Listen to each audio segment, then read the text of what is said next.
मौर्य प्रकरण जैसा ही मामला झारखंड से भी सामने आया है। पत्नी के बेवफा होने के बाद पति अब न्याय के लिए दर दर की ठोकर खा रहा है। पति पत्नी की शादी 14 साल पहले हुई थी। फिलहाल पुलिस पूरे मामले की जांच में जुटी हुई है।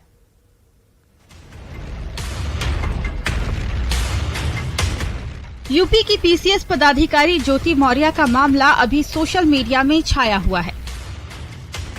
इसी मामले के तर्ज पर झारखंड में भी एक घटना सामने आई है, जहां कल्पना नाम की महिला नौकरी लगने के बाद अपने बेरोजगार पति को छोड़कर फरार हो गई है। मिली जानकारी के अनुसार बांझी बाजार निवासी कन्हैया पंडित की शादी करीब 14 साल पहले हिंदू रीति रिवाज से कल्पना देवी के साथ हुई थी। अशिक्षित पति ने अपनी पत्नी को जमशेदपुर में रखकर एएनएम की पढ़ाई करवाई। कई प्राइवेट अस्पतालों में पढ़ाई के बाद कल्पना ने नौकरी भी की, लेकिन नौकरी लगते ही उसे कोई गैर भाग गया। तो हम लेबर काम ट्रैक्टर चलाते हुए, घर के देखते हुए चलाते हुए और इनको पढ़ाए लिखाया। कहाँ पर पढ़ाए? अच्छा, फिर वहाँ पर अति पढ़ाने के बाद वहाँ हो गया, तो उसके बाद टाटा जमशेदपुर से वैकेंसी निकला, वहाँ पर बोलती है पढ़ेंगे। पति कन्हैया का आरोप है कि पत्नी को पढ़ाने में कर्ज अधिक होने के कारण वो कमाने के लिए गुजरात चला गया था। लौटकर आया तो पत्नी का व्यवहार बहुत अच्छा नहीं था। बात बात पर वो अपने पति से झगड़ा करती थी और बाद में एक लड़के के साथ भाग गई। बेचारे पति ने अपनी पत्नी की खोज में थाने में प्राथमिकी दर्ज कराई, लेकिन वहाँ भी उसे अभी तक निराशा ही मिली है। गुरुवार को एसडीपीओ कार्यालय से उस लड़के को फोन गया कि वो अपनी पूरी जानकारी के साथ ऑफिस पहुंचे। और कर्जे में 1.5-2 लाख रुपया कर्जा में गिर गए थे, तो हमको भेज दिया कल्पना कि चले जाइए अब बाहर से कमा के भेजिएगा। कर रही थी जब होली में जब आए हम, तो उनके बाद मैंने पति पत्नी में रिश्ता देखते हैं इनको ख़त्म कर दिया। तो उनके बाद खाना भी नहीं देने लगी हमको, और तब इनका अथी ले गए अथी तेलो। वहाँ पर विचार हुआ, विचार होने पर भाई सब बोला कि नहीं इस तरह नहीं होगा, अभी छूटा छुट्टी नहीं होगा। इनका पिताजी बोलता है छूटा छुट्टी करा देंगे, और लड़की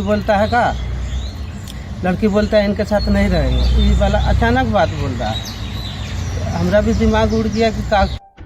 कन्हैया पंडित ने बताया कि कल्पना से उसकी शादी 14 साल पहले हुई थी।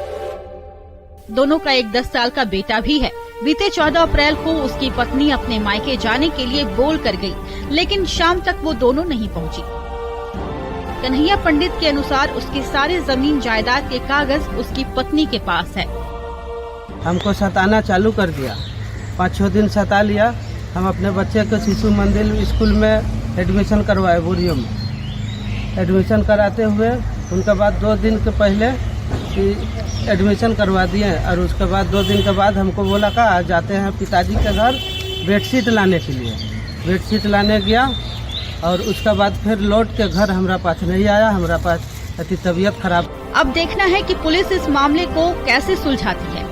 इस तरह के मामले सामने आने के बाद अब ये जरूरी हो गया है कि समाज में रिश्तों की अहमियत को लेकर जागरूकता फैलाई जाए, ताकि ऐसी नौबत ही न आए।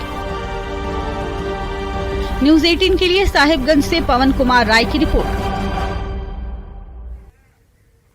झारखंड बीजेपी ने आदिवासी मतदाताओं की गोलबंदी को पहली प्राथमिकता में रखा है।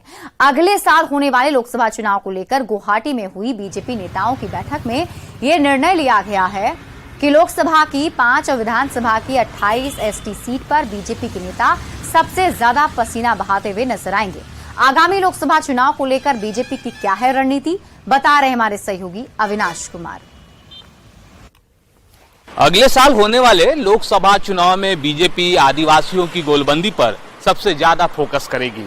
गुवाहाटी में पूर्वी और पूर्वोत्तर भारत के बीजेपी नेताओं की हुई बैठक में ये निर्णय लिया गया है। और अगर हम झारखंड के संदर्भ में बात करें तो वहाँ नवनियुक्त प्रदेश अध्यक्ष बाबूलाल मरांडी, राष्ट्रीय उपाध्यक्ष रघुवर दास, प्रभारी लक्ष्मीकांत वाजपेयी सहित पार्टी के तमाम बड़े नेता इस बैठक में शामिल हुए। और इसमें इस बात पर सबसे ज़्यादा फोकस करने को कहा गया है कि कैसे झारखंड में वैसी लोकसभा की सीटें जो पिछले चुनाव में बीजेपी नहीं जीत पाई है उसे जीतना, और साथ ही साथ जहां कम अंतर से बीजेपी ने जीत दर्ज की है, वहां कैसे अंतर और बढ़ाया जाए, इसको लेकर काम करने की जरूरत है।